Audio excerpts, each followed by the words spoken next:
रूपेण संस्था। नमस्तस्यै नमस्तस्यै नमस्तस्यै नमो नमः। सच्चिदानंद रूपाय विश्वोत्पत्त्यादि हेतवे तापत्रय विनाशाय श्री कृष्णाय वयं नमः।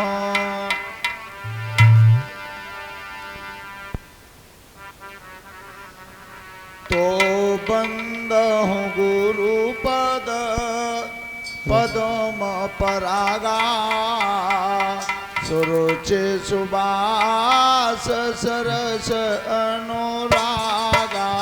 राम सिया राम बोलो राम सिया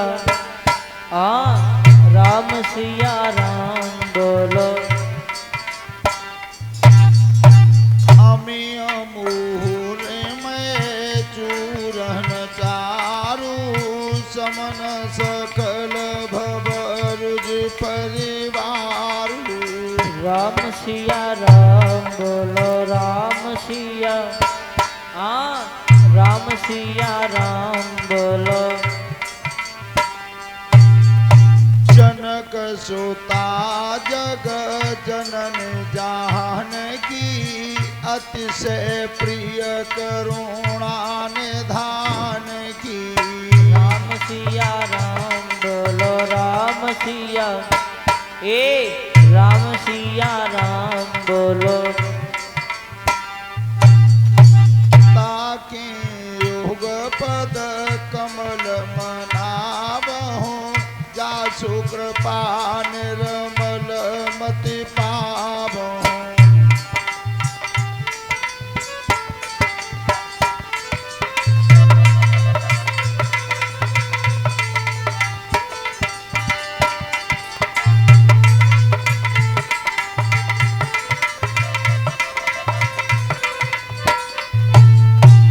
बोलिए सत्य सनातन वैदिक धर्म की।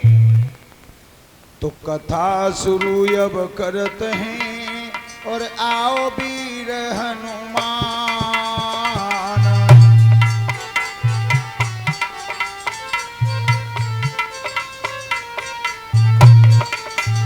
अरे आसन आए बिराजिए तेज पुंज बलवान।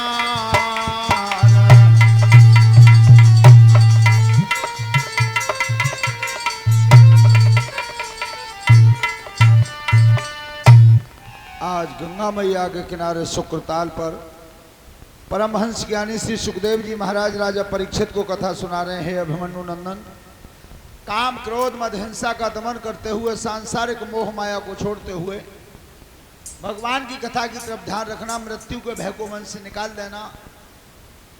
राजन मैं तुम्हारे सामने आज रघुवंश श्रोमण भगवान श्री राम का चरित्र बता रहा हूं और इसी बीच में व्यासपीठ के माध्यम से 200 रुपए का पुरस्कार हमें महाराज परीक्षित जी ने दिया है। परमात्मा सुख समृद्धि देता रहे, धर्म के काम पे आगे बढ़ाता रहे। धन्यवाद। तो राजन परीक्षित भगवान श्री राम इस धरती पर चैत के महीना में नौमी तिथि को अवतार धारण करके आए थे। नौमी मर्यादा पुरुषोत्तम श्री राम हैं। अंक स्वीकार किया उन्होंने 9 का। 9 का अंक स्वीकार किया अपने आने के लिए, तो 9 का अंक ही अक्षय हो गया।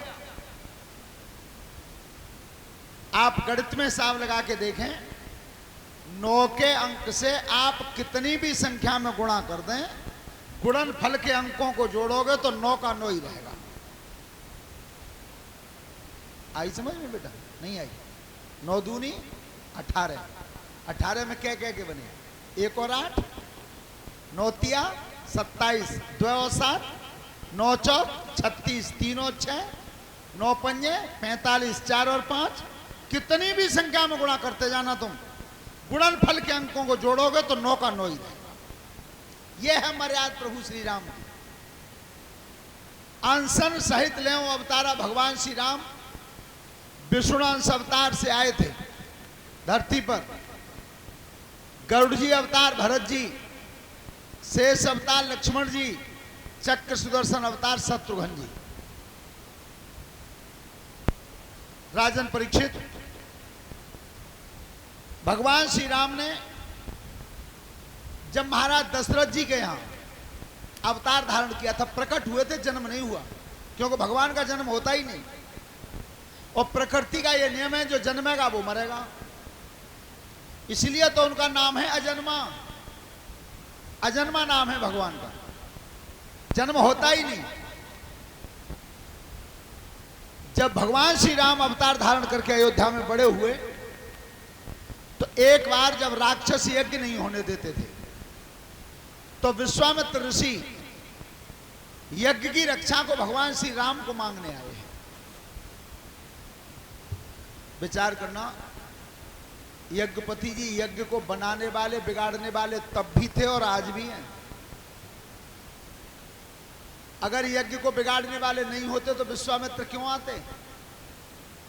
आज भी हैं। पर आज के बिगाड़ने वाले चतुर हैं। 6 दिन तो कोशिश करते हैं बिगाड़ने की। जिन्हें आदत होता है बिगाड़ने की, वो ही बिगाड़ते हैं, सब नहीं। अच्छा एक बात बताओ, रावण बहुत ऊंचे कुल का ब्राह्मण था, राक्षस उपाधि क्यों मिली? का कोई बात सिंह है? गलत कर्म पे पैर पड़ गया। तो यज्ञ को बिगाड़ने वाले आज भी हैं, लेकिन वो बिगाड़ते कैसे? 6 दिन तो बिगाड़ेंगे कि चलो राम नरेश भागवत करवा रहे हैं, तो भैया काउलन है कि तुक्का बेच जाए तो बिगड़ जाए तो अच्छी रहेगी। अब जिम मालूम पड़ जाओ उन्हें कि 6 दिन तक कब बनी गई, अब ना बिगड़ रही, तो 7 में दिन सब अकेला ठाड़े मिलेंगे लाइन में। ये उनकी चतुराई होती है। लेकिन जीवन में एक बात ध्यान रखना कि भगवान की यज्ञ हो रही हो, उससे अगर हम बना नहीं सकते तो बिगाड़ने का भी अधिकार नहीं है। बिगाड़ने का अधिकार नहीं। तो विश्वामित्र ने आज भगवान श्री राम को मांगा है। और आपने सुना होगा, रामनिवास सिंह जी, तुम्हें पता है हार्ट अटैक कै बार पड़ता है?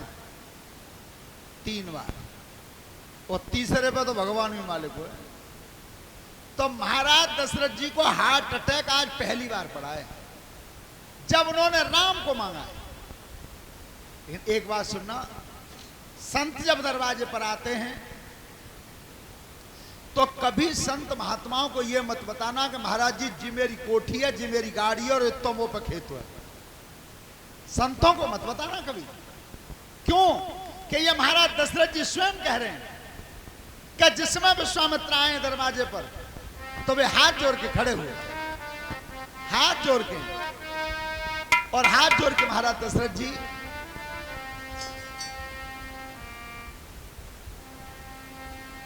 क्या कहते हैं रामनिवास सिंह से ध्यान से सुनो।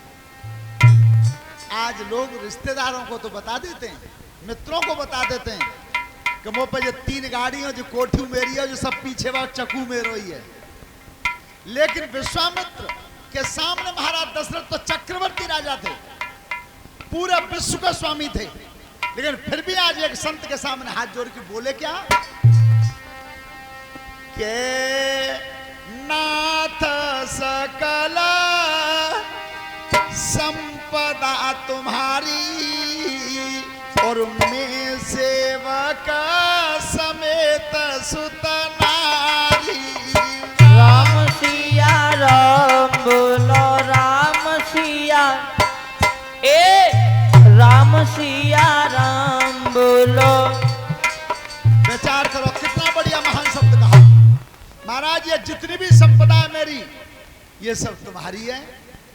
मैं और मेरे पुत्र और मेरी घरवाली सब तुम्हारे सेवक हैं, ये कहा था उन्होंने। लेकिन प्रभु आपने पदार्पण क्यों किया है? आइए विराजिए। महाराज मेरी यज्ञ की रक्षा के लिए मैं तुम्हारे बेटा राम को मांगने आया हूं। बस ये अटैक पड़ा पहला। जब राम का नाम लिया तो देखिए कितनी बढ़िया बात लिखी है गोस्वामी जी ने। अगर यज्ञ की रक्षा को विश्वामित्र को जरूरत थी, पापी यज्ञ नहीं होने देते थे, तो राजा दशरथ जेऊ कह देते कि मैं सब सेना ले जाओ। अगर सेना से राजी ना है तो चलो मैं चल रहा हूं, यज्ञ की रक्षा मैं कर दूंगा। क्योंकि महाराज दशरथ बहुत बड़े बलवान थे, बहुत बड़े। लेकिन विश्वामित्र कहते हैं महाराज दशरथ जी, मैंने तुम्हारे राम को ही क्यों मांगा है? 4 चीजें होती हैं शरीर पर, और 4 में से अगर एक आ जाते हैं तो घमंड के मारे रास्ता में नहीं बनते हैं। पर महाराज दशरथ 4 में से एक भी आ जाती है तो घमंड आ जाता है। तुम्हारे बेटा राम पे तो चारों की चारों ही, और फिर भी लेस मात्र घमंड नहीं है। कौन कौन सी? सबसे पहले नंबर पर रूप, सुंदरता राम के ऊपर है, लेकिन फिर भी घमंड नहीं है। दूसरी बात, धन, धन घर में भरा हुआ है खूब, फिर भी घमंड नहीं है। ऐश्वर्य, वो तुम्हारे बेटा राम पर है, फिर भी घमंड नहीं है। पूरा विश्व में उनकी यश कीर्ति फैली हुई है, फिर भी घमंड नहीं है। इसलिए मैंने तुम्हारे बेटा राम को मांगा है। लेकिन दशरथ जी बोले क्या है? महाराज एक विनती और है तुमसे। कौन सी? के सब सुत प्रिय मोई प्राण की नाई, और राम देता ना बने गुसाई। राम सिया राम बोलो राम सिया, राम सिया राम बोलो।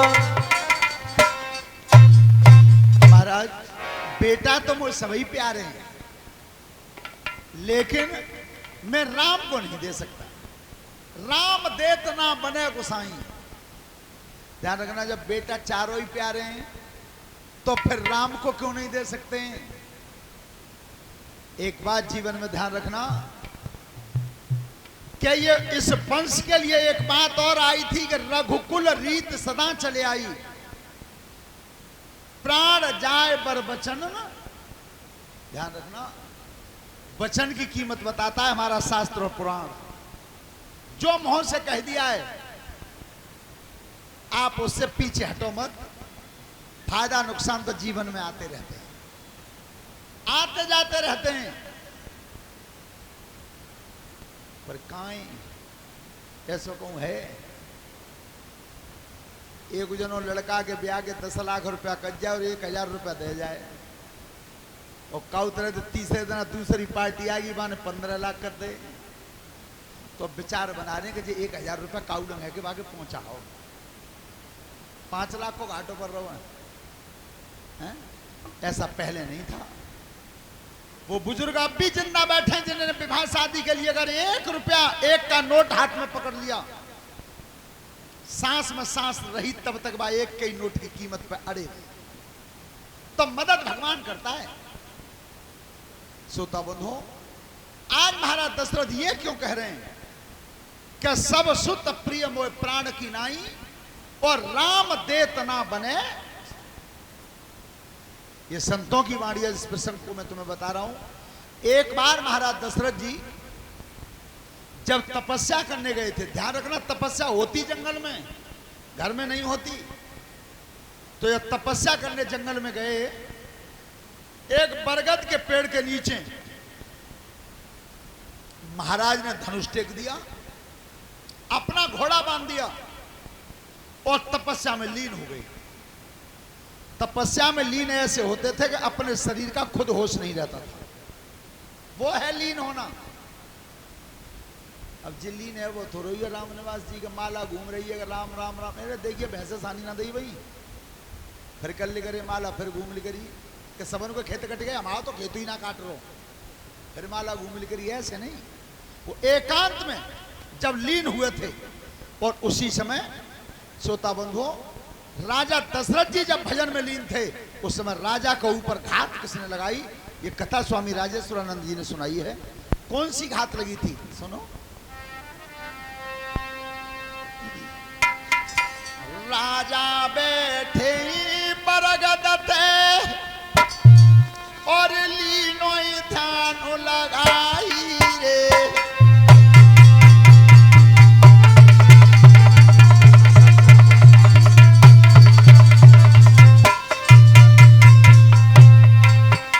अरे राजा दशरथ बैठ गए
समय भजन में लीन थे, वही खरदूषण नाम के राक्षस वन में घूम रहे थे।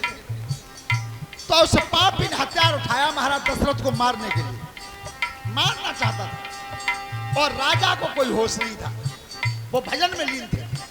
तब होनहार सोहे की रहती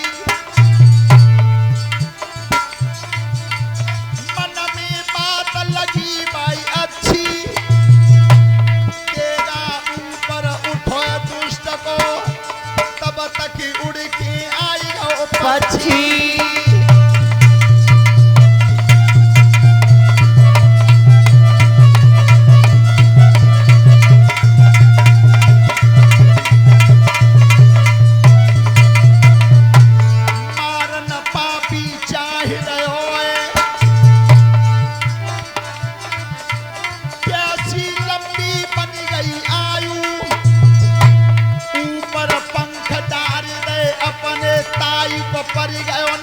जटायु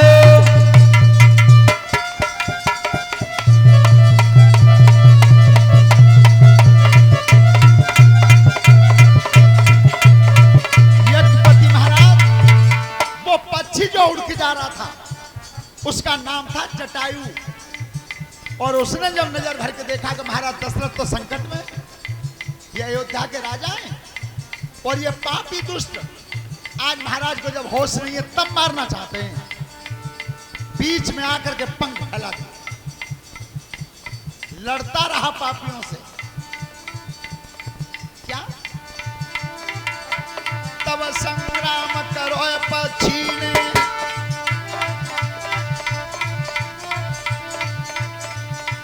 नाई भजन जी गयो अधूरो, प्राण बचाई दहे दशरथ के, इतमे भजन है गयो पूरो।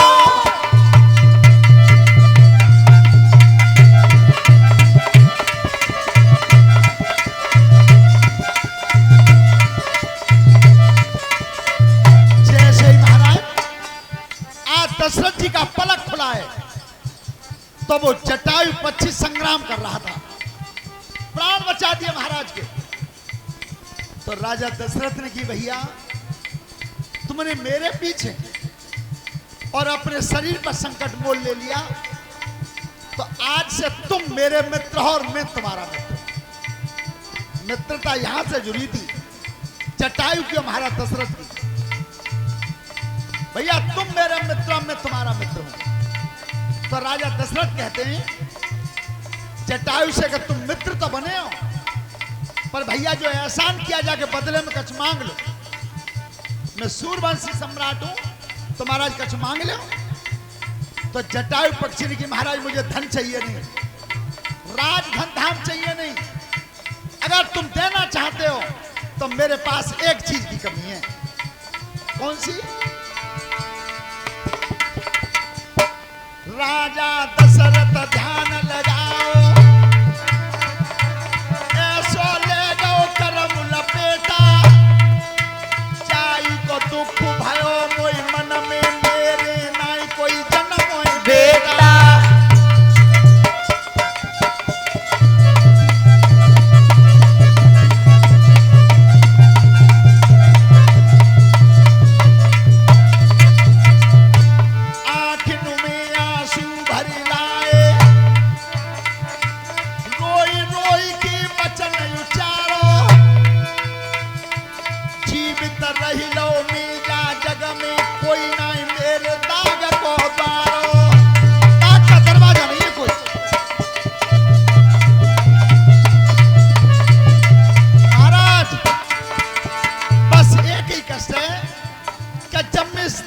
छोड़ के जाऊंगा तो मेरा दाह संस्कार करने वाला कोई नहीं है।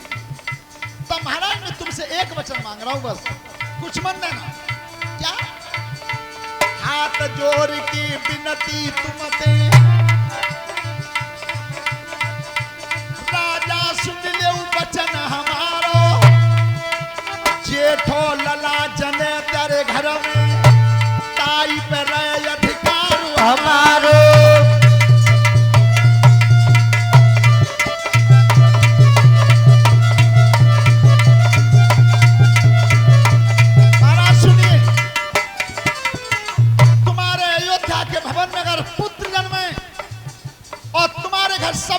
बड़ा पुत्र हो उस पर अधिकार मेरा रहेगा। जा वचन को दे के जाओ।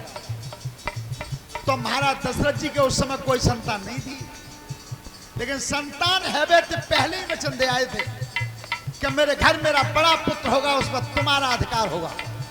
और आपने देखा भी होगा आज भी ये नियम है, नियम हमेशा से वही रहे हैं।